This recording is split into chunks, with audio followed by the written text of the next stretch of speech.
Hey there. Do what thou wilt should be the whole of the law.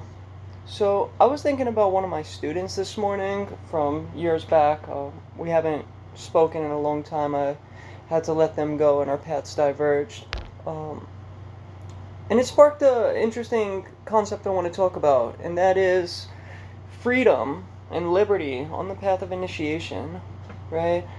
And one thing that we're working towards as Thelemites practicing and walking the path is we're looking to seek liberty, right, through the law of Thelema. And when you're new, and especially if you've come from a family or a city or town where society is very adamant about fitting in, especially in very rural or Christian or even Islamic or Asian American or just Asian families, um, it could be very pressurizing, I guess. There's a lot of pressure put on the individual to fit in and conform. And people that find Dalima and start taking initiations and experiencing magic suddenly get confronted with freedom and liberty that they didn't have before. And that could be very traumatizing to realize how much you've been suppressed or oppressed your entire life by family, friends, colleagues, forced to fit in and conform to religious beliefs, social beliefs, ethical beliefs that may not be ethical, or moral for the individual. And so you get this taste of freedom, and I've seen it happen way too many times that people just start doing whatever they want, thinking, oh, I don't have to do anything that I've been taught my whole life. And that's super dangerous because this is a disciplined path doing magic. It's not a get out of jail free card or do what you want. Liber Oz is the epitome of Thelemic freedom. Liber Oz outlines the rights of man, women, third gender individuals to think, dress, act, create as they will. And I always tell people, in parentheses, under every right, under every line, man has the right to speak as he will, and in parentheses, and take responsibility for their actions.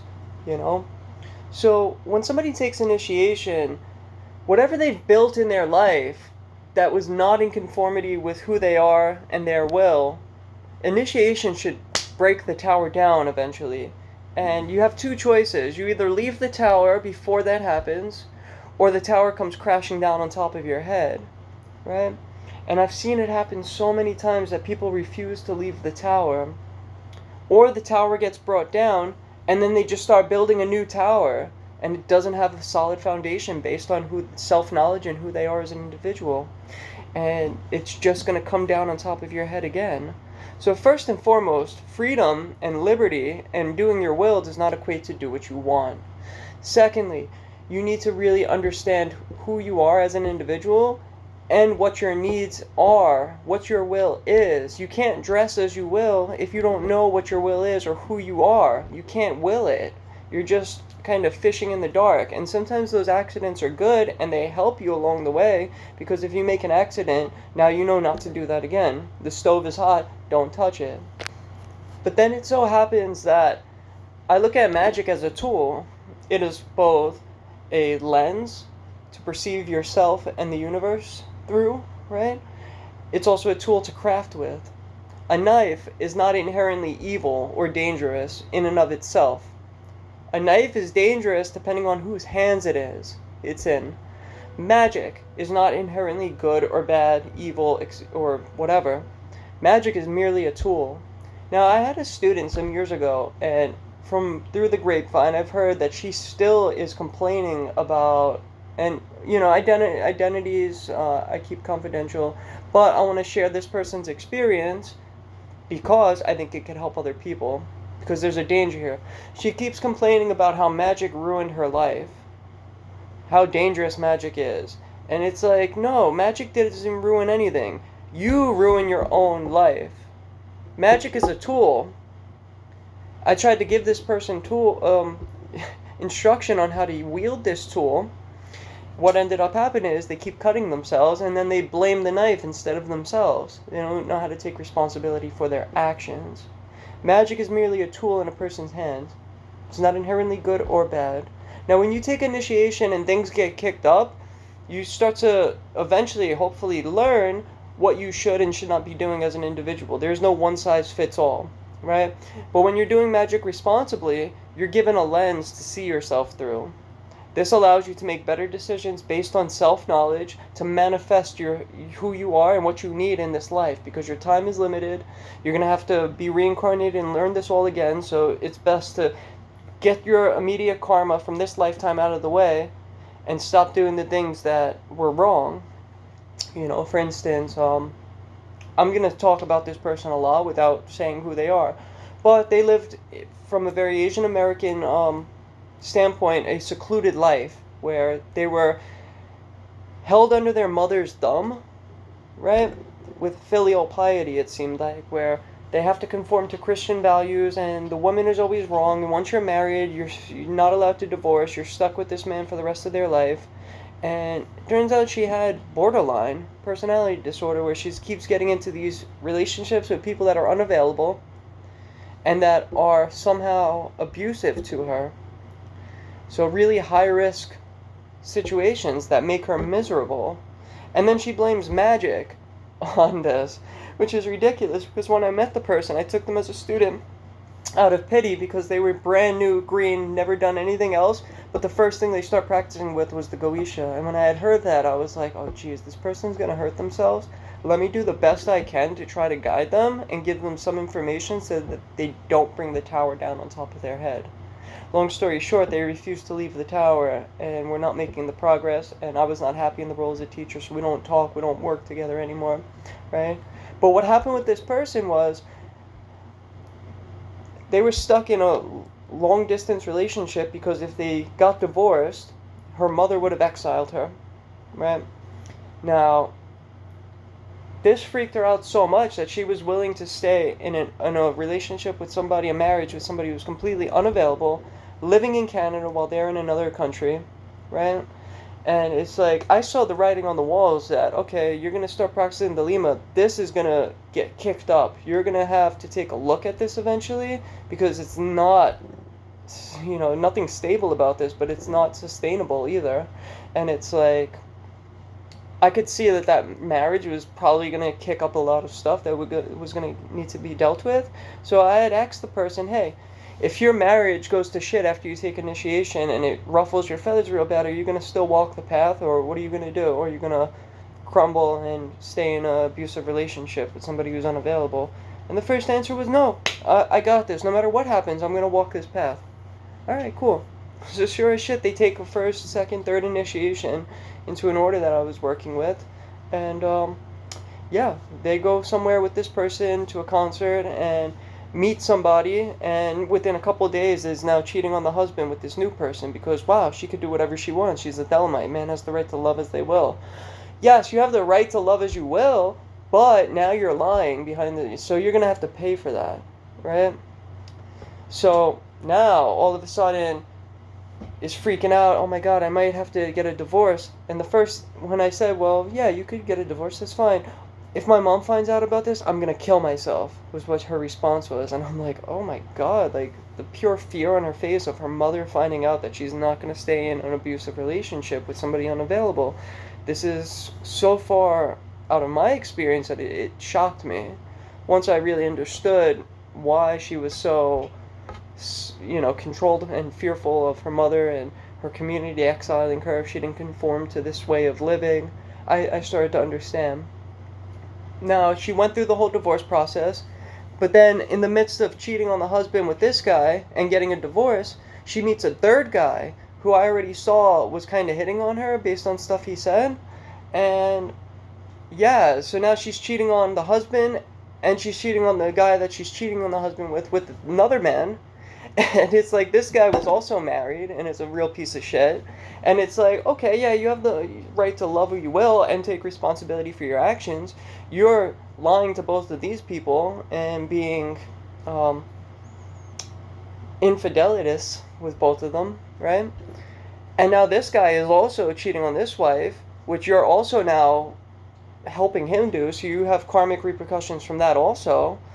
Now that's just some of the shit wrong with the life that she built, and that's a tower that she was constructing, fearful of being alone, fearful of not having her sexual needs met, having lived under Christian rule for so long.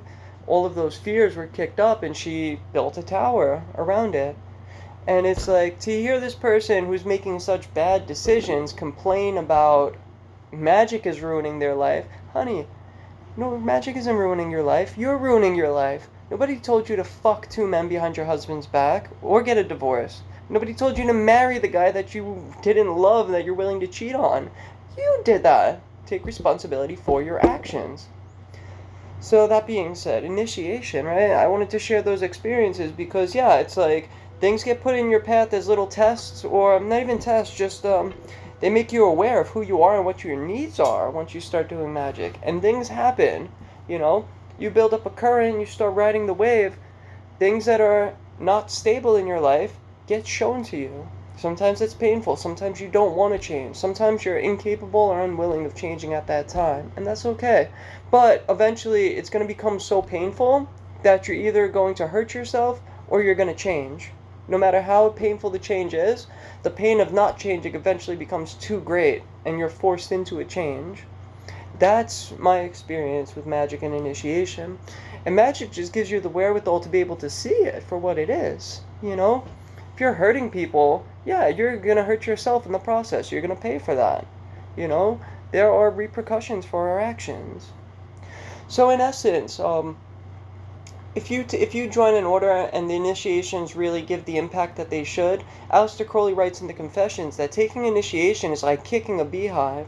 If you're not ready to deal with that, don't take initiation, because you're going to have to...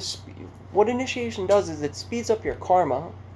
It allows you to progress 2 or 3 lifetimes, maybe more, depending on how much you're doing and what type of progress you're making.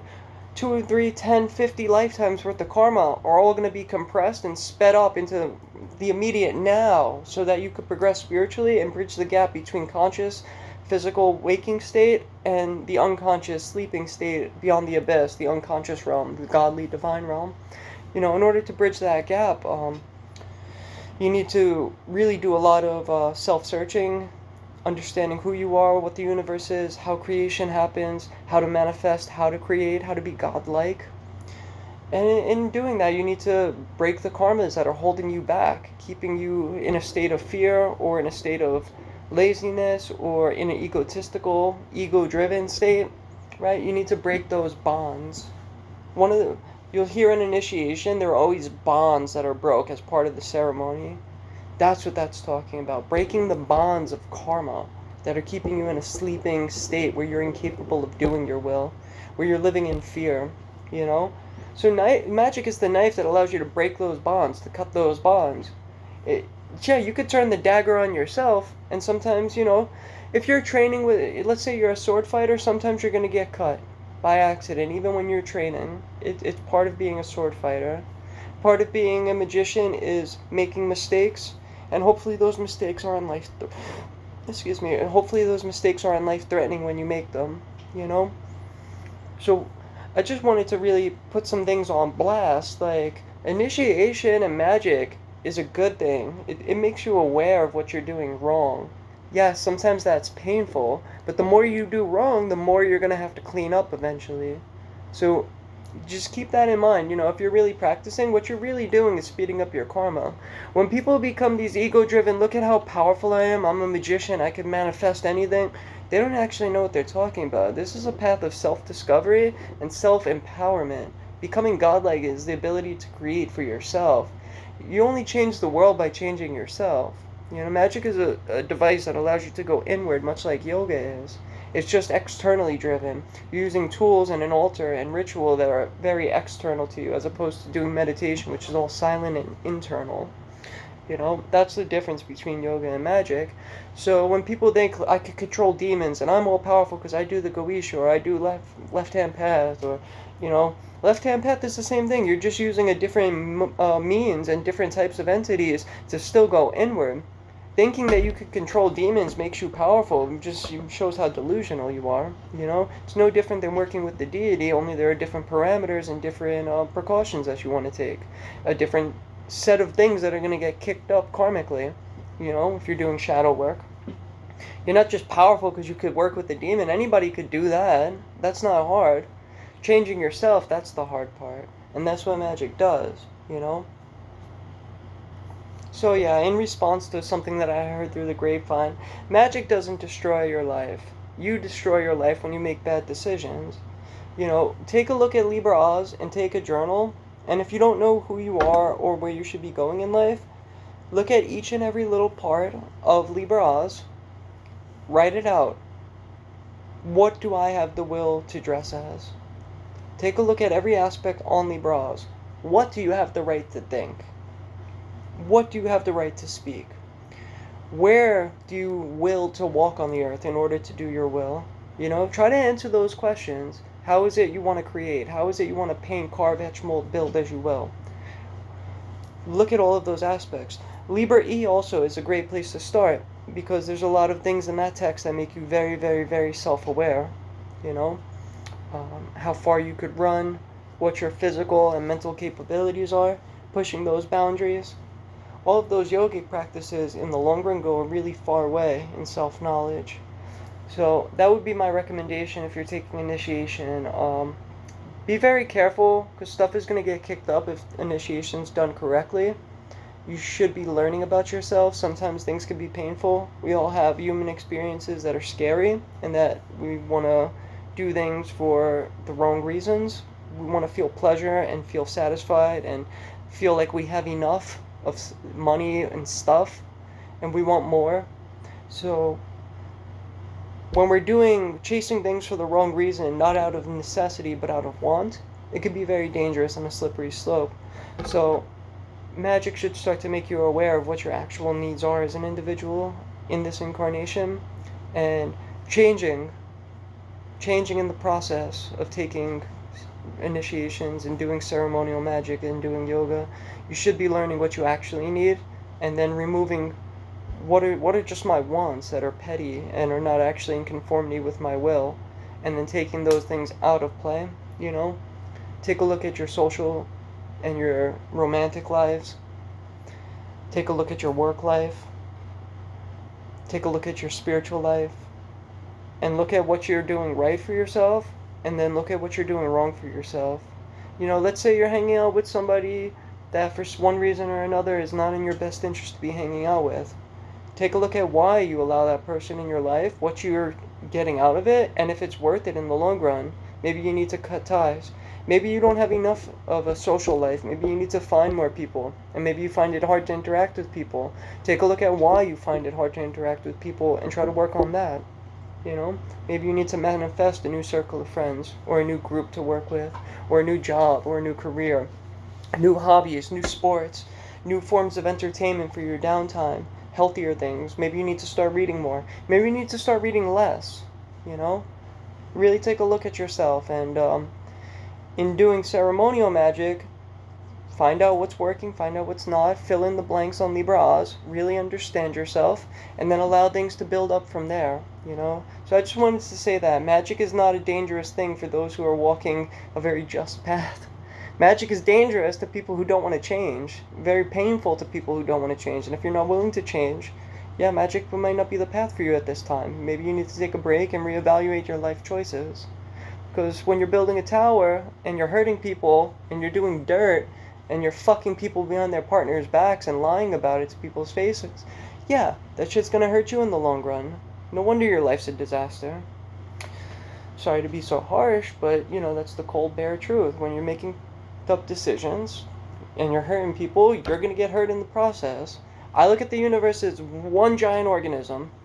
If one cell starts to fight other cells, it's the organism rebelling against itself. If you start hurting other people, you're part of the whole attacking the whole. All you're doing is hurting yourself in the process. So of course, you hurting somebody else is directly hurting you. So take a look at what you're doing when you're interacting with people, and just try your best. You know, we all make mistakes. Try apologizing to somebody that you're hurting, and try not hurting them today. It's a good idea. But don't make a hot mess of your life and then blame it on magic because you suddenly became self-aware. You know, if you're making bad decisions, you're gonna pay for those. And when you're speeding up your karma, you're gonna pay for them even quicker. And at least you know why you're in pain. Be grateful. Be grateful for that pain. And be grateful to know that it's there. Because sometimes people walk through life completely oblivious. They say ignorance is bliss. No, no, no.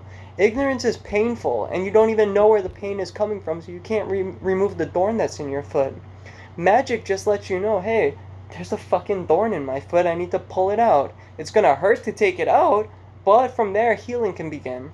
And if you don't go through that healing, you're gonna be walking around with a blister, and then an infection, and then possibly an amputation because you were too stupid to remove the thorn. So, be kind to one another, love one another, and yeah, just do your best to get some self-knowledge today. Love is the law, love under will. Cheers.